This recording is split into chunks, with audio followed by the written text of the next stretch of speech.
Tribunal reanuda su sesión, vista conjunta de causas roles 3241, 3246, requerimiento de inaplicabilidad por inconstitucionalidad, deducido por Feria Ganaderos Osorno y Acenor Aceros del Norte S.A. respectivamente, respecto a la parte que indica del inciso segundo del artículo 768 del Código de Procedimiento Civil. Tiene la palabra el señor relator, Sebastián López.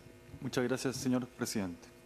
En roles 3241 y 3246, Sociedades Feria Ganaderos Osorno S.A. y Acenor Aceros del Norte S.A., respectivamente deducen requerimientos de inaplicabilidad respecto del inciso segundo del artículo 768 del Código de Procedimiento Civil, en la parte que dispone, comillas, cuando se haya omitido en la sentencia la decisión del asunto controvertido, cierre comillas. Ello para que surtan efectos en dos causas sobre reclamación tributaria que individualizan ambas actualmente pendientes de tramitación ante la Corte Suprema y suspendidas en su tramitación conforme a lo decretado por la primera sala de esta magistratura, misma sala que admitió tramitación y declaró admisibles ambos requerimientos. En las dos causas hizo parte y formuló observaciones dentro de plazo el Servicio de Impuestos Internos solicitando el rechazo de las acciones deducidas. En cuanto a las gestiones judiciales en que inciden las acciones impetradas, en términos generales, Feria de Ganaderos y Acenor Aceros deducen sendos recursos de reclamación en contra del Servicio de Impuestos Internos por cuanto éste, entre otras cuestiones, no les habría reconocido pérdidas tributarias declaradas y habría reliquidado impuestos en los años que indican. Reclamaciones que fueron rechazadas por el Tribunal Tributario y Aduanero de la región de Los Lagos y por el primer Tribunal Tributario y Aduanero de la región metropolitana, respectivamente. Ante ello dedujeron recursos de apelación, igualmente desechados por las Cortes de Apelaciones de Puerto Montt y de Santiago, respectivamente, sentencias en contra de las cuales los actores dedujeron recursos de casación en la forma y de casación en el fondo, cuya admisibilidad se encuentra pendiente de conocimiento por la Corte Suprema. En ambos casos, la casación en la forma se ha deducido fundada en la causal del artículo 768, número 5 del Código de Procedimiento Civil en relación con el 170, número 4 del mismo Código de Enjuiciamiento. Esto es por el vicio de omisión en la sentencia recurrida de las consideraciones de hecho y de derecho que la fundan. Sin embargo, el inciso segundo del artículo 768 en la parte cuestionada importa que en los juicios regidos por leyes especiales, como es el caso de la especie sobre reclamación tributaria, no puede interponerse recurso de casación en la forma por falta de fundamentos de hecho y de derecho de la sentencia, sino únicamente cuando se ha omitido la decisión del asunto.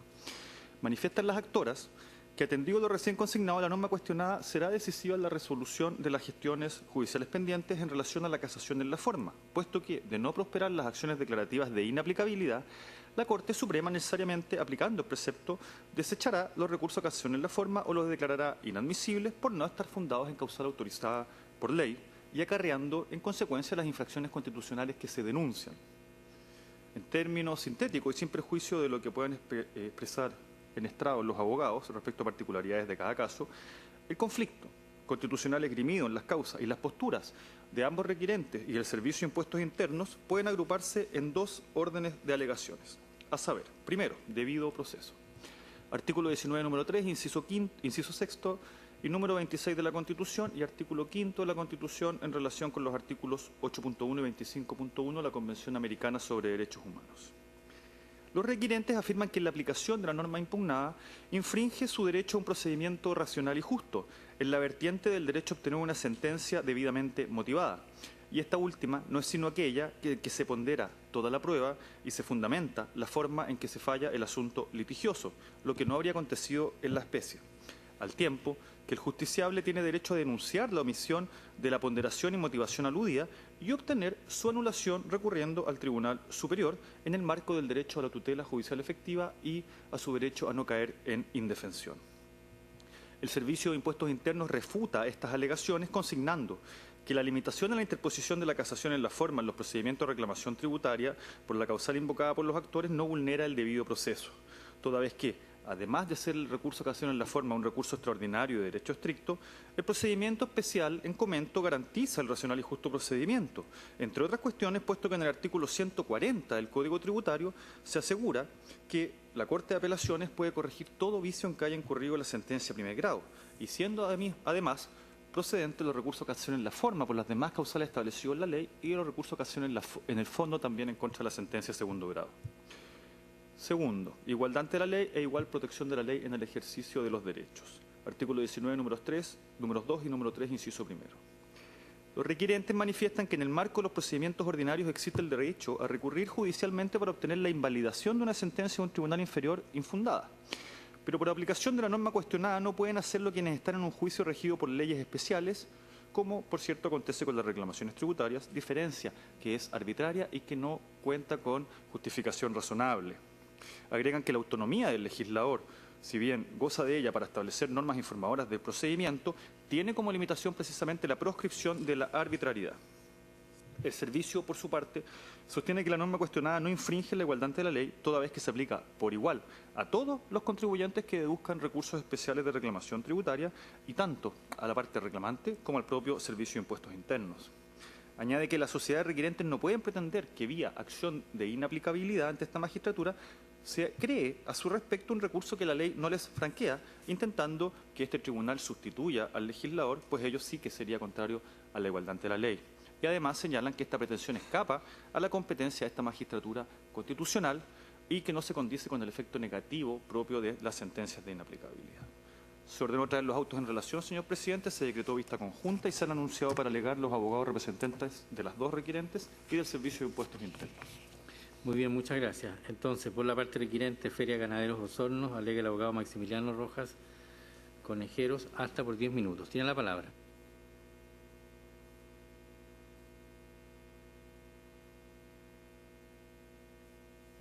Muchas gracias. Buenos días. Con la N de su excelentísima, comparece por la parte requirente, en este caso, el abogado Maximiliano Rojas. Para proveer un poco un contexto del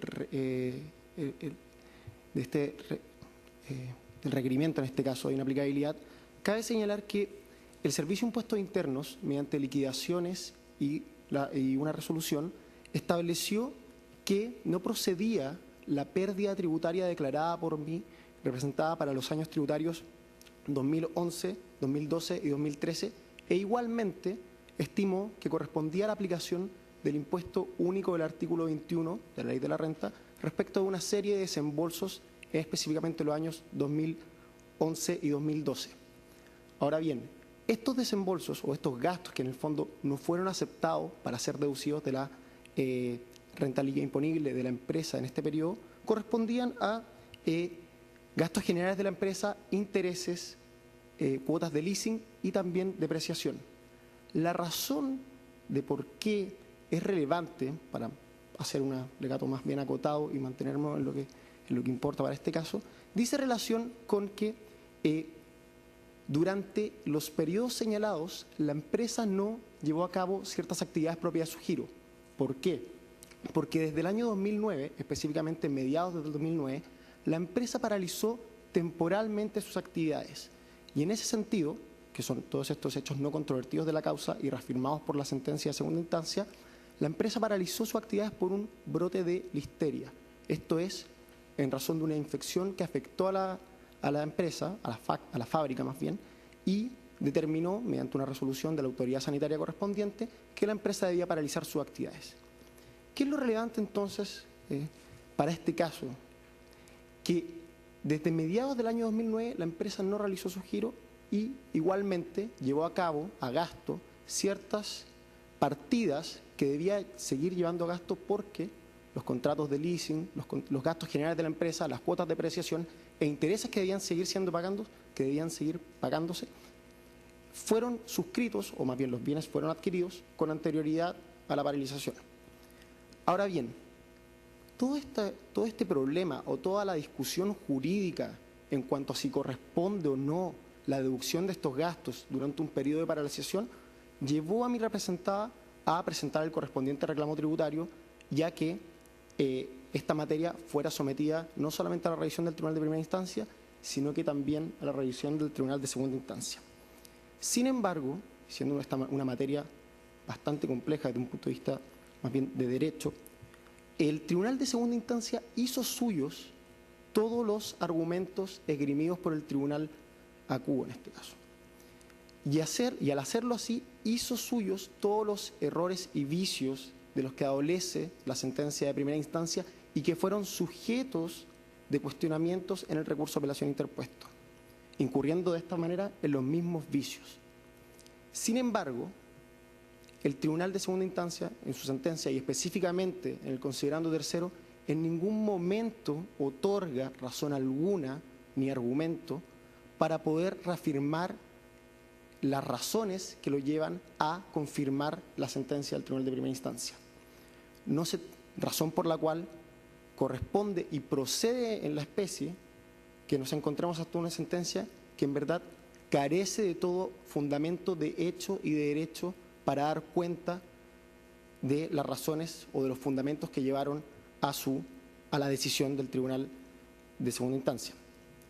Razón por la cual es procedente, y consideramos nosotros que procedería la casación tanto en la forma como en el fondo, y específicamente en la forma. Si este tribunal no accede, o al no acceder más bien a la solicitud de inaplicabilidad, se dejaría, o más bien se vulneraría para mi representada, la posibilidad de impugnar esta sentencia a través de un recurso que en la especie es el que corresponde, cuál es la casación en la forma. ¿Por qué? Porque la sentencia de segunda instancia adolece de cualquier fundamento. Lo anterior, claramente, sin perjuicio de las consideraciones de hecho y de derecho que están establecidos en el requerimiento de inaplicabilidad y que dicen relación con tanto el carácter en abstracto de inconstitucionalidad que tal vez adolecería el artículo 768, inciso segundo, y también de la vulneración a diversos preceptos constitucionales, como ya lo ha señalado el relator. Además, y para enfocarnos también en el caso concreto de por qué la inaplicabilidad corresponde ser acogida en este caso, cabe señalar que la sentencia de segunda instancia adolece también de otro detalle no menor, que es que considera, o más bien contradice, el propio contenido de la sentencia de primera instancia. La sentencia de primera instancia habla en su considerando tercero de que la paralización fue temporal y así quedó establecido como un hecho no controvertido del proceso. En cambio, si se analiza el considerando tercero de la sentencia de segunda instancia, se habla de una paralización definitiva y en ningún momento establece esa sentencia de por qué habría este cambio de criterio, siendo que la misma sentencia establece que acoge en todas sus partes, o sea, más bien reafirma la sentencia de primera instancia. Es por estas razones y sin perjuicio de los argumentos de hecho en cuanto a la normativa impugnada que ya ha sido, por lo demás, conforme a la jurisprudencia de este excelentísimo tribunal, acogido en reiteradas ocasiones, que consideramos y solicitamos que para el caso concreto se declare la inaplicabilidad por inconstitucionalidad del artículo 768, inciso segundo, para la presente causa. Muchas gracias. Gracias a usted. En segundo lugar, por la requerente Acenor Aceros del Norte, alega el abogado Felipe Gavilán Núñez, hasta por 10 minutos. Tiene la palabra. Muchas gracias, señor presidente. Con la venia de su señoría excelentísima, vengo en alegar en autos rol 3246 en representación de Acenor Aceros del Norte, Sociedad Anónima. Primero también voy a contextualizar un poco la discusión para entender el contexto fáctico sobre el cual precisamente se planteó el presente requerimiento. Esta discusión, su señoría excelentísima, se inicia con la emisión por parte del Servicio de Impuestos Internos de la resolución exenta número 120 del año 2014, en la cual, o a través de la cual, el Servicio de Impuestos Internos, concretamente la Dirección Regional Santiago Poniente, rechaza o deniega una solicitud de devolución de impuestos por concepto de PPUA, de pago provisional por utilidades absorbidas, de aproximadamente 203 millones de pesos. La razón principal que está expuesta o que se puede entender del texto de dicha resolución diría relación con la falta de aporte de antecedentes documentales, vale decir, se trata de un conflicto, una controversia más bien de prueba, no hay un aspecto sustantivo de fondo en discusión en este punto. Debido a la disconformidad de mi representada en relación con dicha resolución es que deduce reclamo tributario, el cual queda radicado ante el primer Tribunal Tributario y Aduanero de Santiago, el cual dicta sentencia de primera instancia, rechazando en todas sus partes el reclamo, principalmente, nuevamente, en atención a aspectos de hecho, vale decir, de que a su juicio no se habría logrado subsanar en esa instancia este déficit de prueba que habíamos de alguna forma sustentado la posición fiscal en la resolución reclamada. Esto naturalmente es objeto de un recurso de apelación en el cual, precisamente entre otros aspectos, se cuestiona la falta de motivación de la sentencia de primera instancia dentro del recurso de apelación porque no existe recurso de casación en la forma en contra de la sentencia de primera instancia en el procedimiento tributario porque lo prohíbe expresamente el Código Tributario. Esta apelación es conocida por la 11ª Sala de la Corte de Apelaciones de Santiago, la cual también dicta sentencia de segunda instancia, confirmando en esencia el fallo de primera instancia, vale decir, manteniendo la denegación, y nuevamente mi representada deduce recursos de casación en contra de esa sentencia. En lo que es atingente al presente requerimiento, su señoría excelentísima, el recurso de casación en la forma se deduce precisamente en virtud de la causal contemplada en el artículo 768, circunstancia quinta del Código de Procedimiento Civil en relación con el artículo 170, número 4 del mismo Código, vale decir, la falta de motivación de la sentencia. Ahora bien, su señoría excelentísima, ¿cuáles son los elementos que permiten a esta parte sostener, en definitiva, la falta de motivación, que es el hecho sustantivo en que incide el presente requerimiento? Su señoría excelentísima, esta parte, desde del solo tenor o texto de la sentencia y del considerando que se refiere precisamente a este punto, entiende que aquí hay falta de motivación por falta de congruencia o de coherencia de la sentencia en relación con el proceso, ¿ya? Y esto, su señoría excelentísima, tanto la jurisprudencia de la Corte Suprema como también nuestra doctrina procesal, entre otros el profesor Maturana, señalan expresamente que configuran precisamente el vicio de falta de motivación cuando la sentencia no se motiva en relación con hechos que son propios del proceso. ¿Y por qué eso, señoría excelentísima? Principalmente por tres motivos que falta esta coherencia. Primero, porque hay fundamentos que exceden el tema decidiendi del juicio, vale decir, exceden lo que es el objeto propio de la litis, como, tal como se expresa cuando señala en la letra C del considerando cuarto específicamente el fallo recurrido, que esta parte no habría acreditado la necesidad de los gastos que precisamente conformaban la pérdida.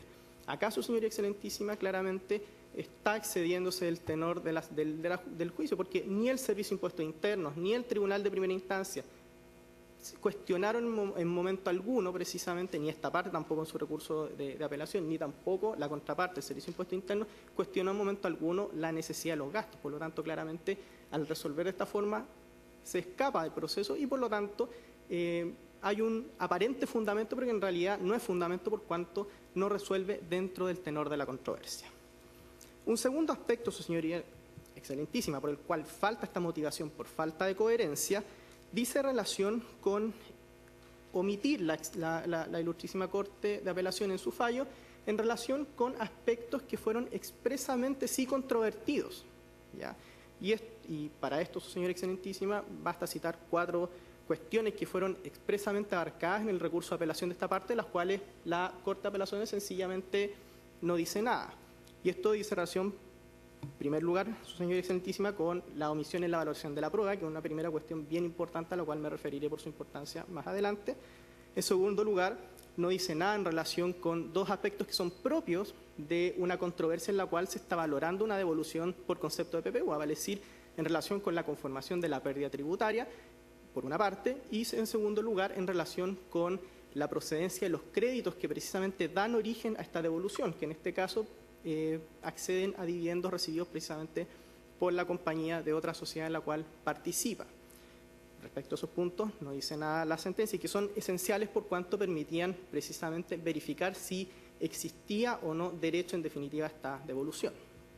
Y por último, su señoría excelentísima, en relación con aspectos respecto a los cuales la sentencia derechamente no se pronuncia, dice en relación con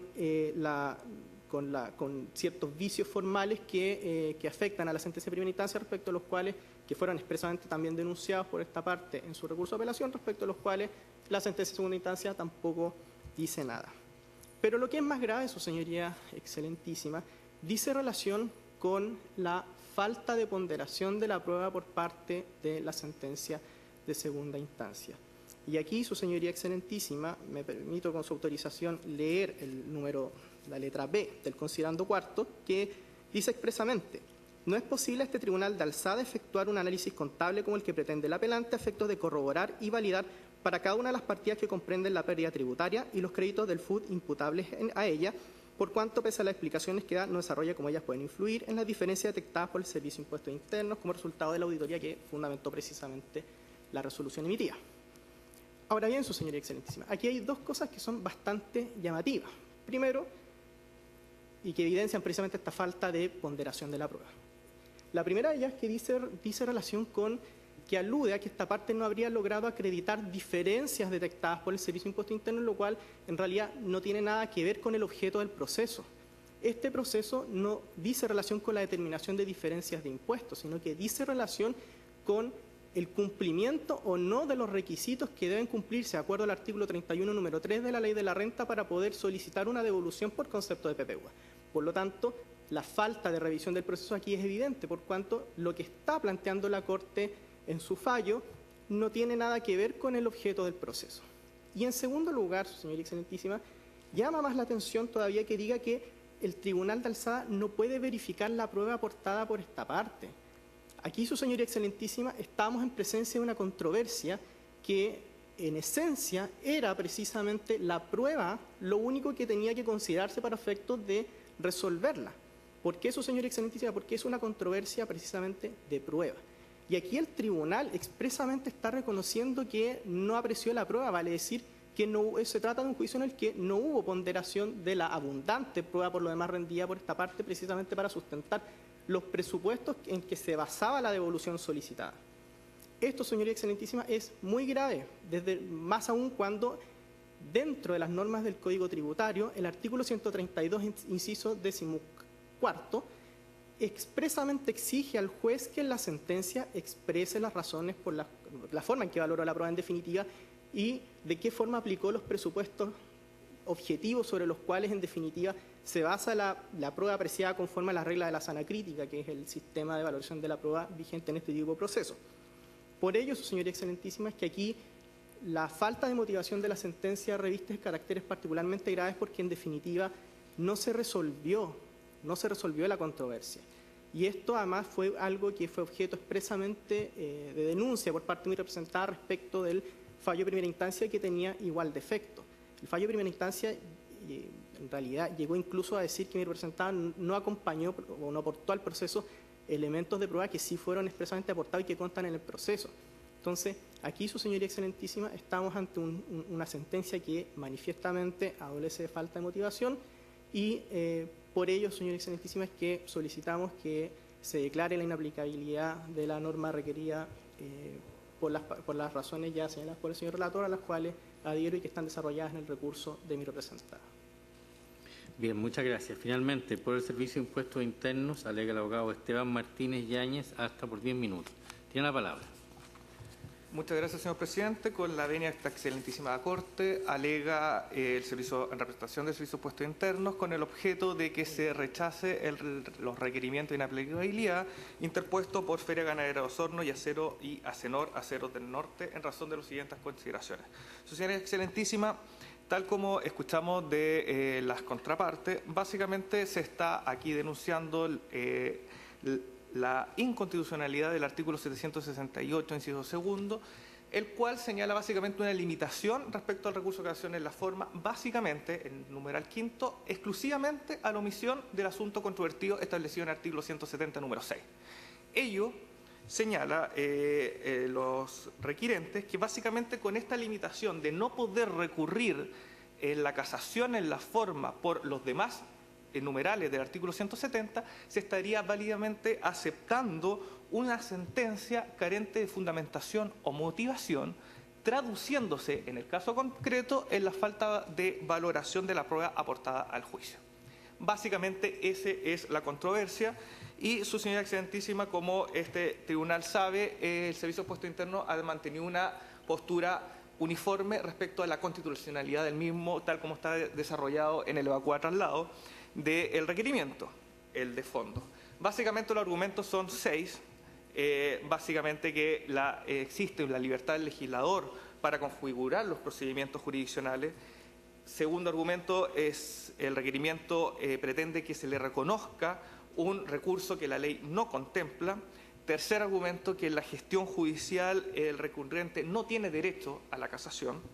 Cuarto argumento, tampoco vemos que hay una vulneración al debido proceso, y esto me voy a referir en profundidad más adelante. Quinto argumento, que tampoco vemos que no hay igualdad de no hay una infracción al principio de igualdad. Básicamente, ¿por qué? Porque efectivamente todos los contribuyentes tienen las mismas reglas del juego, incluido el servicio de impuesto interno. Y esto voy a ser bien enfático, me voy a referir más adelante a este argumento, y por lo tanto también no vemos que se infringe la garantía del artículo 19, número 26. Su señora Excelentísima, nuestra postura de fondo básicamente se sostiene en el artículo 140 del Código Tributario, el cual, tal como lo señalaron mis legítimos contradictores, establece básicamente la imposibilidad de recurrir de casación en la forma contra el fallo de primera instancia, señalando que el Tribunal de Alzada debe de subsanar los vicios formales. Y esto estimamos que va en línea con justamente la limitación del artículo 768, inciso segundo. ¿Y por qué, su señoría Excelentísima? Porque entendemos de que aquí hay un procedimiento especial. ¿Por qué? Porque se refiere a una materia especialísima donde debe resolver un tribunal especial. ¿Y por qué entendemos que existe esta limitación? Entendemos porque básicamente el legislador no quiere exigirle las mismas requisitos formales de un tribunal ordinario a un tribunal especial respecto a una materia especial. No obstante ello, su señora Excelentísima, me voy a referir respecto a 6 argumentos en concreto y que se deben tener en consideración al momento de fallar estos requerimientos respecto a estos dos contribuyentes. Primero, tal como se señaló, aquí básicamente se reclaman respecto a actuaciones del Servicio de Impuesto Interno que básicamente cuestionan una pérdida tributaria declarada por el contribuyente en su formulario 22. Así, su señora Excelentísima, se presentan reclamos, y los reclamos, ¿qué es lo que dicen? Dicen básicamente que la pérdida está absolutamente acreditada. Aquí hay un problema de prueba, el Tribunal de Primera Instancia valoró la prueba y estimó que el presupuesto no estaba acreditado. Segundo, los recursos de apelación, su señora Excelentísima, los recursos de apelación no dicen que no hay valoración de la prueba. Dicen que no hay motivación y dicen que la valoración es incorrecta. De esta forma, su señoría Excelentísima, podemos entender de que el contribuyente señala de que no hay valoración en circunstancias que la valoración es un presupuesto para justamente entender que no hubo valoración. Entendemos que el segundo es un presupuesto del primero. Tercero, efectivamente aquí se habló de la prueba en segunda instancia y que efectivamente las sentencias solamente confirman el fallo de primera instancia dando su argumento y que a lo mejor no habría valoración. Veamos qué pruebas se aportó. En el primer juicio en Feria Ganadero Osorno se aportó el oficio número 2557 dictado por la Dirección Nacional de Servicio de Impuesto Interno. En el segundo juicio, tal como lo señaló mi legítimo contradictor, se aportaron básicamente antecedentes contables, renta líquida imponible, FUT, capital propio tributario, libros mayores. Ninguna de las pruebas aportadas en el juicio tenía el mérito para revocar el primero. ¿Por qué? El oficio dice razón con un caso particular y que se debe aplicar solamente a ese contribuyente. El segundo son antecedentes contables que se tenían en consideración desde la etapa administrativa. Aquí no hay nada nuevo. Cuarto argumento, su señora Excelentísima, y aquí me voy a explayar un poco más. Tal como lo señaló mi contradictor, el marco normativo que establece el procedimiento general de reclamaciones respecto a la valoración de la prueba es la sana crítica. ¿Qué es lo que caracteriza a la sana crítica? Es la libertad que le otorga el legislador al juez para valorar la prueba con la única limitación de las reglas que ésta contiene, la sana crítica. ¿Cuáles son? A saber, principio de la lógica, máxima de experiencia y conocimiento científicamente afianzado. Por otro lado, atendida esta libertad, es que se ha entendido que la fundamentación es un elemento inalienable a la sana crítica. ¿Por qué? Porque es el elemento, en la forma como las partes del juicio pueden tener información respecto a si la valoración se hizo o no conforme a la ley. Su señora Excelentísima, nos preguntamos, ¿qué pasa si hay una infracción a la sana crítica vía falta de fundamentación? Su señora Excelentísima, el Servicio de Impuesto Interno ha estado en juicios donde efectivamente el perjuicio es la falta de fundamentación. ¿Qué es lo que ha hecho? El Servicio de Impuesto Interno no ha requerido de inconstitucionalidad respecto a la casación en la forma. ha presentado recursos de casación en el fondo, porque ha estimado que la vulneración a la sana crítica es una infracción de ley que influye en los sustantivos del fallo. Así, su señora excelentísima, en fallo rol 1160-2013 de fecha 18 de diciembre del mismo año, la Corte Suprema efectivamente acogió un recurso de casación en el fondo, por cuanto estimó que la mera individualización de los medios de prueba de los jueces del fondo no cumplía la exigencia de fundamentación que exige la sana crítica. Y se acogió un recurso de casación en el fondo. De esta forma, su señora excelentísima, hemos escuchado que está el contribuyente en la indefensión. Hemos escuchado, su señora excelentísima, que no hay decisión del asunto controvertido. Hemos escuchado, por último, que hay decisiones contradictorias. Ninguna de estas tres vicios se puede denunciar vía infracción al 768 número 5, vía omisión del 170. Para ello hay recursos judiciales legales para atacar estos supuestos vicios. Así, su señoría excelentísima, no vemos que existe una vulneración al debido proceso.